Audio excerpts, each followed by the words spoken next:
Me gusta esperar a estar segura de que tengo toda vuestra atención.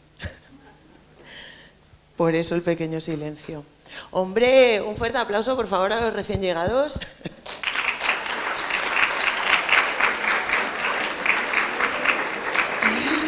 Qué pena, no he estado atenta. No he estado atenta, pero para estos casos me gusta fingir que estamos terminando. Me gusta fingir que estamos terminando. Bueno, ya está, se acabó, lo siento. Bueno, gente, voy a empezar. Mi nombre es Almula Sacre, a los que no me conozcáis. Posiblemente estoy ahora mismo ante la pesadilla de cualquier cómico, ¿vale? Que viene a ser muchas veces la de actuar para gente que ya te ha visto y ya conoce parte de tu material, como tengo aquí delante. Así que yo obviamente voy a actuar sobre la premisa de que hay muchos más que no me han visto y no conocen parte de mi material. Entonces empiezo pues precisamente desde el principio. Ya os he dicho mi nombre, me llamo Almula Sacre, soy cómica, guionista, locutora de radio, un montón de cosas, sí, con este vozarrón, locutora de radio. Soy la Beyoncé de la comedia. Bueno, yo recuerdo cuando me contactó Salvador, que me dijo, ay, Almu, tienes que venir a unas jornadas sobre ciberseguridad. Yo, claro, yo me hice la interesante, yo, por supuesto, ciberseguridad, ¿cómo va a faltar? Yo de esto tengo total conocimiento, no tengo ni idea. Por más que vivamos en la era informativa, etcétera, etcétera, estamos todo el día en internet, yo no tengo ni idea sobre ciberseguridad. A día de hoy a mí me siguen diciendo ciberseguridad, ¿vale? Y yo pienso en, yo qué sé, en un cyborg, ¿sabes? Es la primera palabra que me da un cyborg, un megarobot, así, yo qué sé, un transformer, ¿verdad? Hay un Optimus Prime, hay Autobots reunidos, ¿sabes? O algo así. Eso es lo que a mí me viene a la cabeza, no tengo ni idea de esto. Entonces, yo dije, vamos, pese a todo, Almu, si a ti se te reclama que pongas tu granito de arena, vamos a ello. Ayer se habló mucho sobre deepfakes, todas las mentiras y bulos que circulan por internet, y a mí me viene a la cabeza la cantidad de teorías conspiranoicas que hemos escuchado. Muchas de ellas, además especialmente, llegaron durante el confinamiento, que fue la época en la que estuvimos como más informatizados, yo creo. ¿Se acuerda alguien de, obviamente, yo creo, del bulo, uno de los bulos más extendidos, que era que si te vacunabas te metían un chip? ¿Nos acordamos de esto? ¿Sí? ¿Verdad? Que si te vacunas te van a meter un chip, etcétera, etcétera. Yo pensaba, pero ¿por qué no me pasó esto cuando yo iba al cole aún o cuando iba al instituto? Esto, porque la gente decía, va, esto es lo peor, que te pongan un chip. Que te pongan un chip puede ser una pasada, es una excusa para todo. Te vale para todo como excusa. Hombre, tú imagínate, ay, es que mañana tengo un examen, me presentas del examen, ay, cojo y saco un 0. No, no es que yo no hubiera estudiado el capítulo de las células procariotas. Es que el chip me lo borró, ¿vale? No fui yo. Esto es genial, es genial. ¿Sabes? Vas conduciendo por la calle, ¿sabes? Tal, no sé qué, te saltas un semáforo, te para el agente y te dice, oye, ¿qué ha pasado? Yo, no, si yo me sé las normas de circulación, es que el chip que yo llevo dentro me dijo, acelera.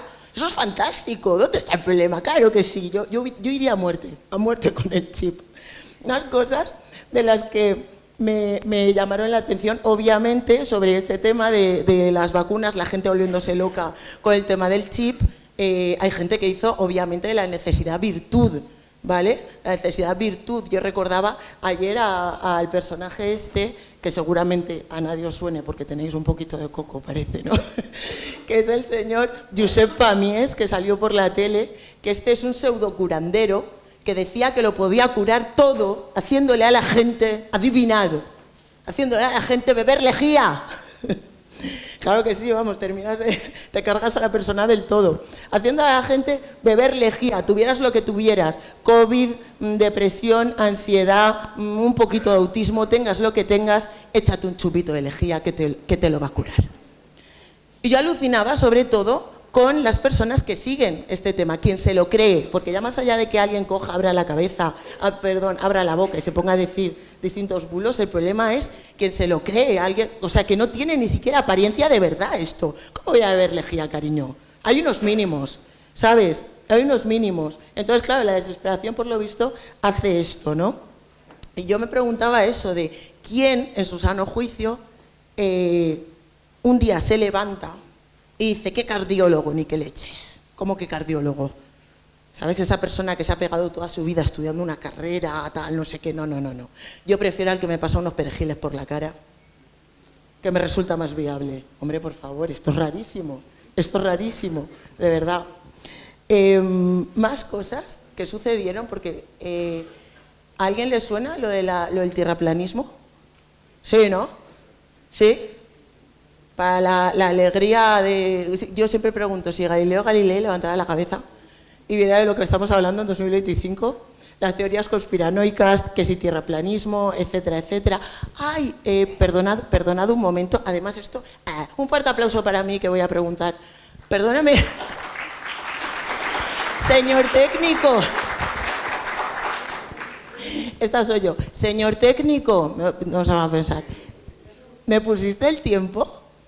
No. Por favor, va. Ponedme el tiempo. Es que si no me enredo yo aquí a hablar a mis cosas y me da igual todo, ¿eh? Yo sigo. Pues eso, todas las teorías conspiranoicas relacionadas con el tierraplanismo, etcétera. Y yo, por lo menos, que yo crecí en los 90, se supone que siempre ha existido un bulo que decía que nunca hemos llegado a la Luna, ¿verdad? Que Neil Armstrong, esto se rodó en un espacio, esto nunca, no, lo de la Luna no existió. Pues por lo visto hay gente que fue más allá, y dijo, no, es que directamente la Luna no existe. Es una proyección en el cielo. Es una proyección. Y yo, pero, ¿esto va en serio? ¿De verdad? ¿Hemos llegado a este punto? Y la gente se lo cree. Y la gente tiene fe absolutamente en todo esto. Y obviamente llama muchísimo la atención todo este tema y la romantización de distintas cosas. Pero a mí lo que me da más miedo ya no es los bulos con apariencia de verdad, sino sobre todo los bulos a nivel social que nos damos, ¿no? La idealización de la maternidad. Antes alguien me ha comentado, oye, tu hija tal, no sé qué. Yo, pues mira, voy a tocar este tema, el tema de la maternidad, la idealización de que la maternidad es como, tú cuando eres madre eres como una perfección, un todo, ¿verdad? Nada te duele, nada te tal, es todo perfecto, la maternidad perfecta, ¿no? Y yo lo reclamo como bulo, porque las mamás estamos cansadas. Yo soy mamá, sigo presentándome, este año cumplo 40 años. Por favor, un fuerte aplauso para mí.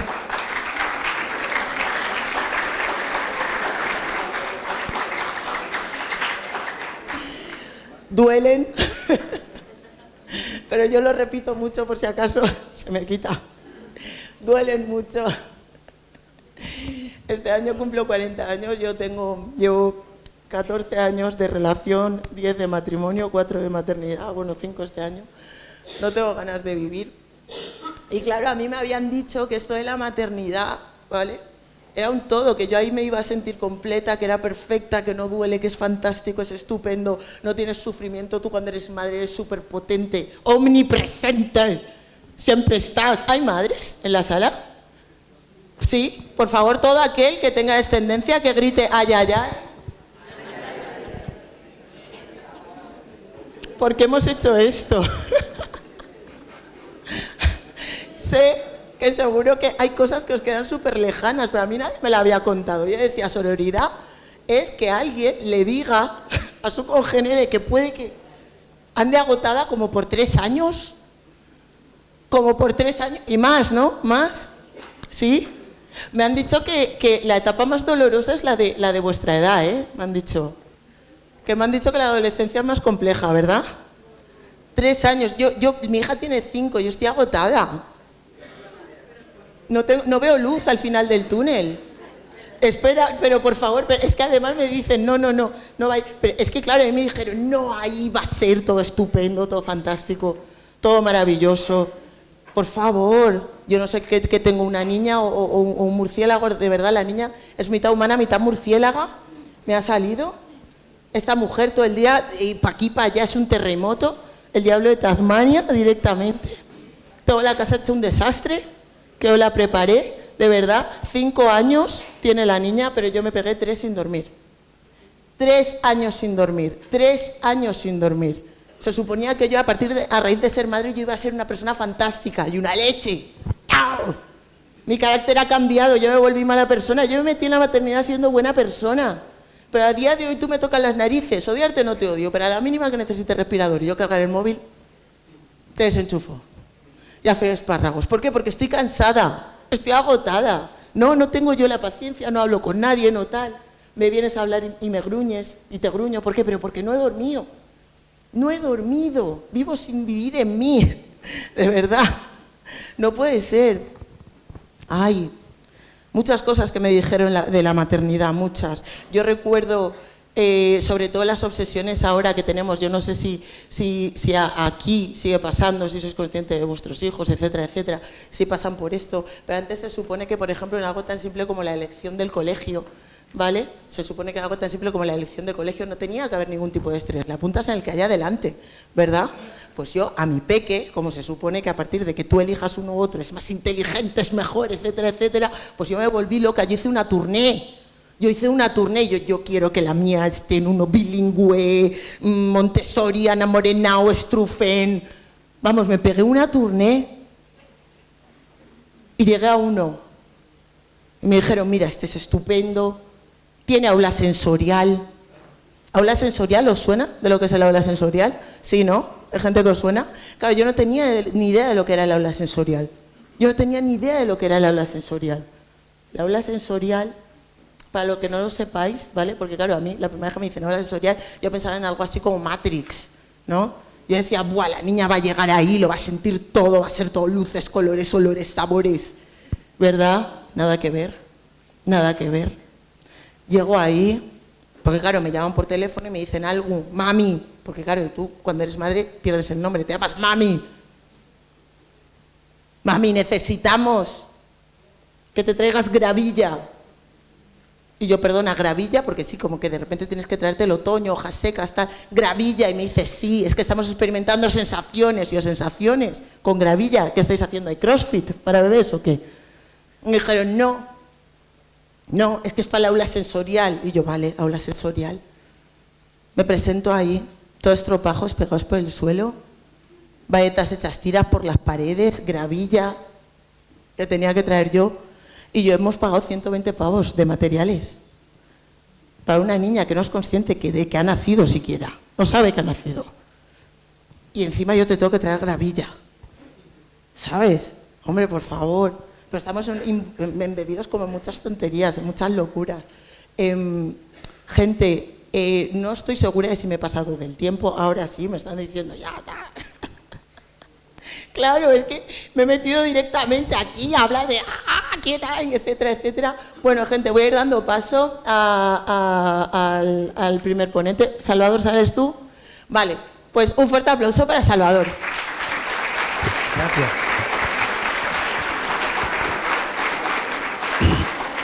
Muchas gracias, Almu. Continuamos. Ya saben un poco cómo es la dinámica, ¿no?, de este espacio.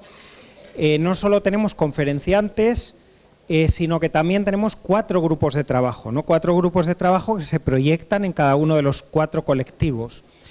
Ayer tuvimos la suerte de contar, ¿no?, y tener los contenidos de los grupos de trabajo que trabajaban con migrantes y con senior. Hoy vamos a tener el grupo de trabajo que ha realizado estas tareas con los institutos.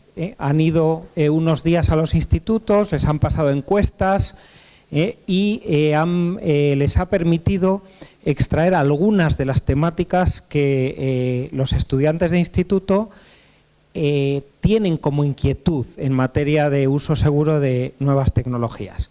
Así que contamos con 2 estudiantes del Máster de Derecho de la Ciberseguridad y Entorno Digital de la Universidad de León, que se imparte en la Facultad de Derecho, Salomé Tejedor Cubo y Eder Ángelo Luna Quiñónez. Cuando queráis.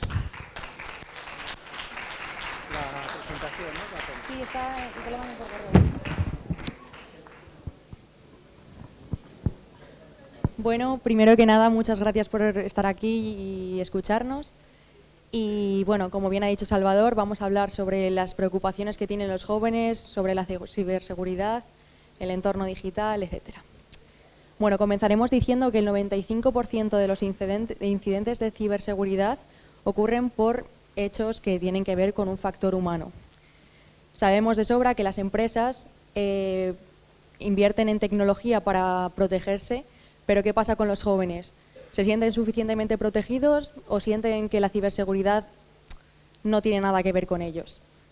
Bueno, nuestro estudio se basa principalmente en saber qué preocupaciones tienen los jóvenes y también qué tan alineadas están sus percepciones con la realidad. Bueno, en cuanto a la contextualización del problema, los adolescentes se ven hoy en día como nativos digitales. Son personas que tienen una extensión inmensa con las redes sociales, con las aplicaciones, con los servicios en línea, y estudios recientes demuestran que se pasan aproximadamente unas 6 horas en estos medios. Son medios que recopilan todos sus datos, pero sin embargo muchos de ellos no perciben los riesgos que esto tiene con la ciberseguridad. No siempre saben lo que realmente es una amenaza o lo que representa. Entonces, se preocupan por la privacidad, pero no toman medidas necesarias para salvaguardarla. Esto genera una brecha entre su percepción y lo que realmente les ocurre. Los criterios, ¿por qué hicimos esta encuesta? ¿Por qué hicimos este estudio? Hicimos este estudio principalmente por las preocupaciones de los jóvenes. Si coinciden con los riesgos reales, las preocupaciones que tienen y sobre todo evaluar el nivel de conciencia con la privacidad, las amenazas digitales y la protección de sus datos. También, como estudiantes del área de ciberseguridad, sabemos que la seguridad digital no solo es un problema tecnológico, sino también influye en el ámbito educativo y social. Si los jóvenes se desarrollan en ámbitos inseguros, tienen hábitos inseguros desde la adolescencia, normalmente cuando sean adultos seguirán teniendo estos hábitos inseguros, lo que también afectará a su vida laboral.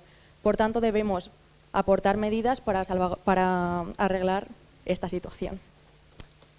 En cuanto a la metodología, hemos hecho una encuesta de 13 preguntas para que no se hicieran muy largas ni muy pesadas a diversos tipos de estudiantes, para que tuvieran una muestra heterogénea. Y la encuesta constaba de preguntas abiertas y preguntas cerradas, también para saber sus preocupaciones personales, aparte de lo que nosotros hicimos con las preguntas cerradas para realizar este estudio. Bueno.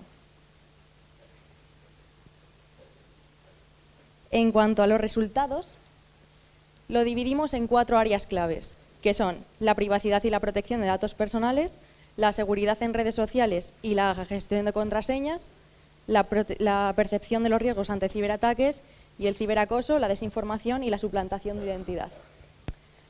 En cuanto a los resultados de la encuesta, la privacidad y datos personales, la percepción de la privacidad y el uso de datos personales son cosas que les afecta bastante. Podemos ver que el 62% de los estudiantes indicaron estar muy preocupados por la recopilación de su uso de datos personales y el 31% estar bastante preocupados, lo que muestra una gran cantidad de personas que están preocupados por este tema. Sin embargo, el 64% nunca han leído la política de privacidad de ninguna aplicación o servicio en línea. Esto pues, se debe por varias cosas. En primer lugar, porque son documentos muy extensos y difíciles de leer. De todas formas, disculpadme, pero creo que hablo en nombre de todos cuando digo que nadie se lee las políticas de privacidad. También tienen muy normalizado el intercambio de datos personales. Por ejemplo, un ejemplo claro es en la página de TikTok, donde cedes dónde te ubicas, cuáles son tus preferencias, tus hábitos de búsqueda, etc. En segundo lugar, tenemos la seguridad en redes sociales y la gestión de contraseñas. En este vemos que los jóvenes tienen preocupaciones por sus cuentas de redes sociales, pero revelan hábitos que hacen muy vulnerables sus datos.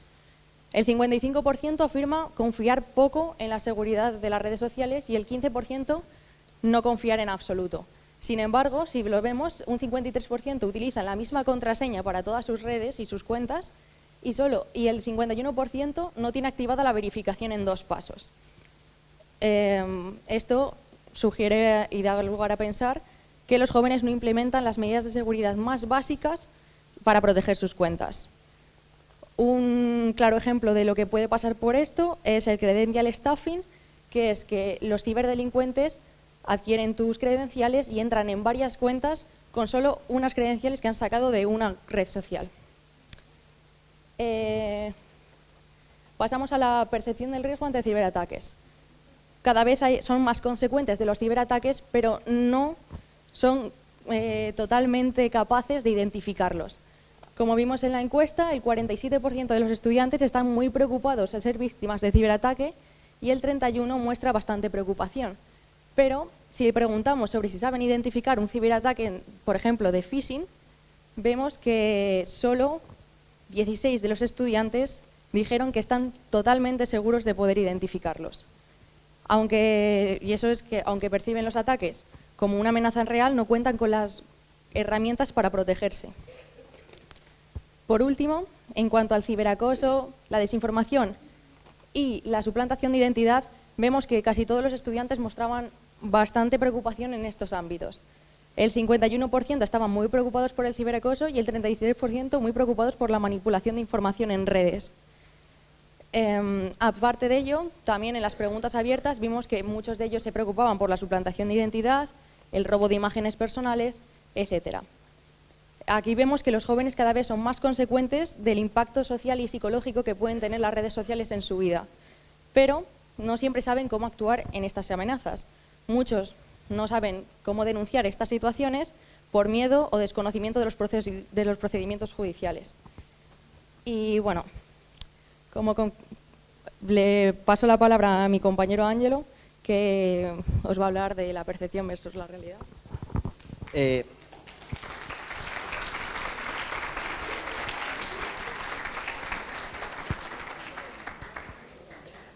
Buenos días.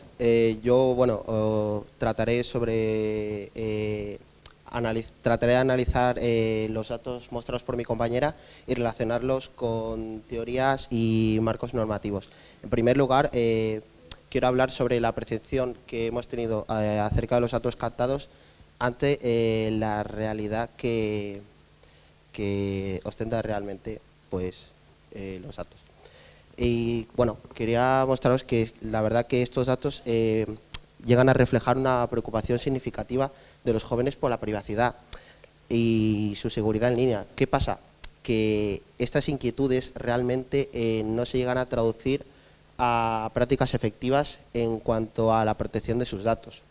¿Por qué? Porque al final el 93% de los encuestados anteriormente sí que es verdad que expresó su preocupación por la recuperación de sus datos personales, pero al final, como citó mi compañera, el 64% nunca ha leído una política de privacidad y en mi caso pues tampoco la suelo leer, pero bueno, debería. Y la implicación respecto a esto es que realmente existe una brecha muy importante entre la preocupación y la acción, lo cual nos indica un problema de concienciación y de educación sobre herramientas de protección digital. También en cuanto a la seguridad en redes sociales y la gestión de contraseñas. Respecto a los datos anteriores mostrados por mi compañera, cabe destacar que la falta de hábitos de seguridad demuestra el desconocimiento o la poca acción respecto a lo que nos puede llegar a afectar la aplicación de medidas básicas de protección. Al final, simplemente con poner una autenticación de 2 pasos, estamos protegiendo muchísimo más nuestros datos. Cuanto a la percepción de riesgo en ciberataques, sí que es verdad que casi la mitad de los encuestados, en concreto el 47%, está muy preocupado por sufrir un ciberataque, pero realmente el 55% no sabe identificar un ataque de phishing, como mencionó anteriormente mi compañera. ¿Cuál es la implicación respecto a esto? Que realmente existe un importante déficit en formación sobre amenazas específicas, como en este caso mencionamos el phishing, lo que nos hace a todos vulnerables a fraudes y estafas en línea. En cuanto a la relación con marcos normativos y estándares internacionales, cabe mencionar el Reglamento General de Protección de Datos. Y es que, al final, la falta de lectura de políticas de privacidad sugiere que los jóvenes desconocen la falta de sus derechos sobre el uso de sus datos. Por ejemplo, en mi caso, yo hasta que entré al máster de ciberseguridad conocía poco o muy poco acerca de este tipo de reglamentos, los cuales al final son muy importantes para nuestro día a día, aunque no lo parezca. Además, también, en mi opinión, considero necesario reforzar la educación sobre el derecho a la protección de datos y cómo ejercerlo. También cabe mencionar el ISO 27001 y el modelo Zero Trust, ya que la alta preocupación por la seguridad digital combinada con las malas prácticas como la reutilización de contraseñas, como la falta de autenticación en 2 pasos, pues respalda la necesidad de adoptar estrategias como el Zero Trust en plataformas y aplicaciones populares que tenemos todos en nuestros dispositivos. Luego, en cuanto a la Estrategia Nacional de Ciberseguridad, también cabe destacar la exposición de los jóvenes al ciberacoso, a la desinformación, a la suplantación de identidad, pues demuestra una urgencia de incluir estas problemáticas en las políticas públicas, lo cual la verdad es que es algo que se comenta muy poco. Y se requiere una mayor inversión en campañas de sensibilización y educación digital, véase en forma de talleres o charlas de este tipo. Y en cuanto a factores humanos en ciberseguridad, tenemos el modelo de percepción de riesgo, ya que en la mayoría de casos la preocupación no siempre se traduce en acción, lo que puede sugerir que la percepción de riesgo es abstracta y no se llega a asociar con consecuencias inmediatas. Y además la exposición frecuente a amenazas podría generar una sensación de fatiga de seguridad, donde los jóvenes se pueden ver indiferentes ante los riesgos, porque al final una persona cuando es más joven suele ver este tipo de cosas pues con menos riesgo, se siente al final uno más seguro y uno no piensa que le va a pasar pues cosas como ciberacoso o phishing que te pueden robar tus datos con facilidad. En cuanto a la privacidad y protección de datos personales, pues os voy a comentar algunas de las principales preocupaciones, que son ciberacoso, la manipulación de información o la suplantación de identidad, o incluso el robo de imágenes, que es algo que ahora mismo pues está bastante a la orden del día, y este tipo de preocupaciones se pueden alinear con amenazas reales y justifican la necesidad de regulaciones más estrictas. Y he apuntado una serie de recomendaciones que son, bueno, pues una mayor difusión de herramientas de protección digital, la integración en planes educativos de ciberseguridad y un diseño de estrategias públicas alineadas con los estándares internacionales. ¿Qué quiere decir esto? Mira, por ejemplo, hace poco, en el mes de noviembre, salió la Ley Europea de Inteligencia Artificial. Pues son cosas que si no estás informado el día a día, es algo que es realmente importante y se debe saber, y es algo que a través de este tipo de charlas o talleres pues es algo que se puede informar de una manera muy eficiente y eficaz. En cuanto a la conclusión de este bloque, es que existe una diferencia marcada entre el miedo a las amenazas digitales y la preparación real para afrontarlas. ¿Qué quiere decir? Que aunque los jóvenes puedan llegar a expresar una gran preocupación por la seguridad y su privacidad en línea, sus hábitos no reflejan un nivel adecuado para su protección. En cuanto a más retos y propuestas de mejora, ¿cómo podemos actuar? Bueno, nosotros hemos identificado 3 desafíos los cuales podemos hacer frente de manera eficaz. Los desafíos son la falta de conocimiento sobre herramientas de ciberseguridad, como ya he comentado anteriormente, la desconexión entre preocupaciones y acciones reales de protección, y la necesidad de adaptar estrategias de concienciación a su lenguaje y hábitos digitales de los más jóvenes.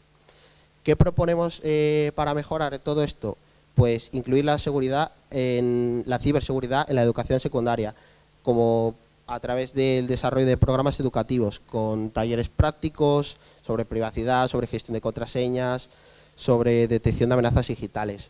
Al final, esto es algo que, por ejemplo, a mí sí me hubiera gustado saber cuando era más joven, cuando estaba en el instituto, pero como era algo que no estaba tan a la orden del día como puede estar a día de hoy, pues yo creo que no se llegaba a tratar y puede ser muy interesante para los alumnos. También campañas de concienciación dirigidas a jóvenes con un enfoque más práctico. ¿Esto qué quiere decir? Pues utilizar plataformas digitales y redes sociales para difundir información relevante y accesible. Al final, todos tenemos algún tipo de red social en nuestros teléfonos y yo creo que las redes sociales se pueden utilizar para bien con este tipo de divulgaciones. Y también, pues, incentivar las buenas prácticas a través de la gamificación y las redes sociales. ¿Qué quiere decir esto? Pues, básicamente, implementar sistemas de recompensas y desafíos interactivos a acciones tan fáciles como, literalmente, poner la autenticación de 2 pasos, instalarse un gestor de contraseñas y adoptar hábitos seguros en línea. En cuanto a la reflexión final, podemos decir que al final no podemos proteger lo que no entendemos. ¿Qué quiero decir con esto? Que al final la ciberseguridad es un tema que, desde mi punto de vista, va más allá de lo técnico. ¿Por qué? Porque es un reto tanto educativo como social. Al final los jóvenes tienen inquietudes sobre la seguridad digital, pero la falta de conocimientos prácticos al final les puede llegar a impedir protegerse de una manera efectiva. Y esto no pasa solo entre los jóvenes, también pasa entre los adultos. Pero sin una educación clara y accesible, la percepción de riesgo sigue siendo abstracta, lo que impide al final la adopción de hábitos seguros. También la ciberseguridad no es solo un problema técnico, sino también es un desafío educativo.